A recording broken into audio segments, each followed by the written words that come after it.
ganitong voters registration?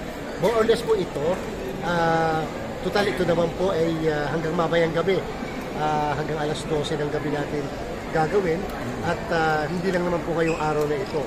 So, ito po ay parang pilot test lang muna natin sa mga susunod kapag tayo ay nagkaroon na ng mahabaan na registration.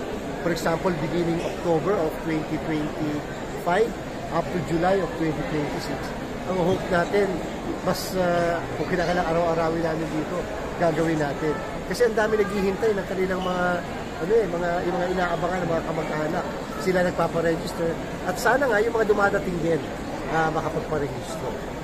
Alam nyo, as of, katulad ng binabanggit ko, as of August 4, with 4 regions na wala pang official report sa amin, nakaka 497,000 yung ating registrants na application. So mukha naman mabibit namin yung 1 million na sinet ng commission. So dito sa airport, yes, sa Wednesday meron tayo sa PITX. Ngayong gabi meron tayo sa may Fairview, doon sa malapit sa call centers. And ang hope natin doon, 3 hanggang 4 na call centers ang mabibenefisyuhan ng ating panggabi na registration.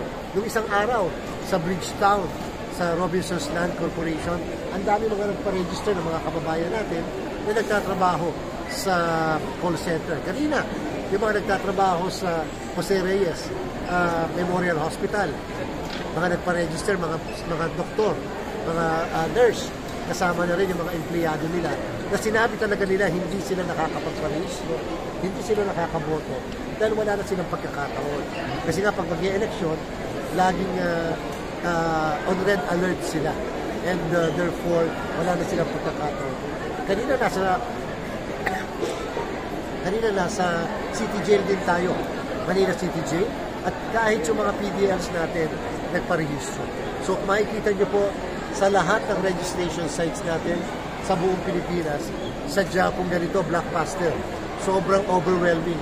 To the point na nagsasara na kami, pero nandiyan pa rin yung pila, kaya pinababalik na lang namin kinabukasan.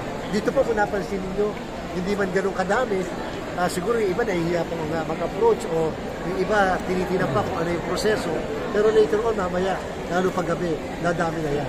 Kasi kaninang umaga, napakadami nang pumunta dito sa airport. Sir, ito kauna-unahang pagkakataon ginawa ng COMELEC ulit.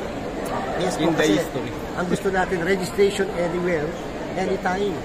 Yung anytime, yung panggabi, lalo na dito sa airport, lalo na sa ilang bus terminal, lalo na PITX.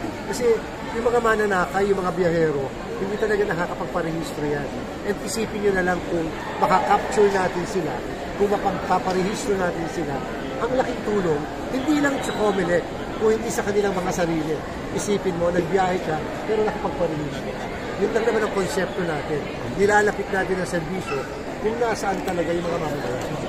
Dahil sa mga ganit klaseng kalagayan. Karapatan ang makaboto. Karapatan ang magparehistro. So dapat bilang isang karapatan, ginagawa ng paraan ng COMELEC na maibigay yan sa kanila ng maayos. Hindi naman yung pag-admit na mababa ang ating voters registration. Kasi, come to think of it, 68,431,965 ang botante sa buong Pilipinas. Maliit pa ba yun? Hindi na maliit yun. Ang bumoto ano nakaraan, 82.2%. So, ang hope natin, hindi na maling abutin tayo ng mga 100 milyon kasama ang SK. Usually, ang SK, nag-a-average sila ng 24 to 25 million. Eh kung yung mga botanteng regular voters, 70 million. Meron kang more or less 95 million na mga botanteng Pilipino. Okay lang sa COMELEC yun. Kasi yun talaga ang purpose natin. Mas madaming boses, mas mapapakinggan. Mas madaming boses, mas maganda sa ating demokrasya.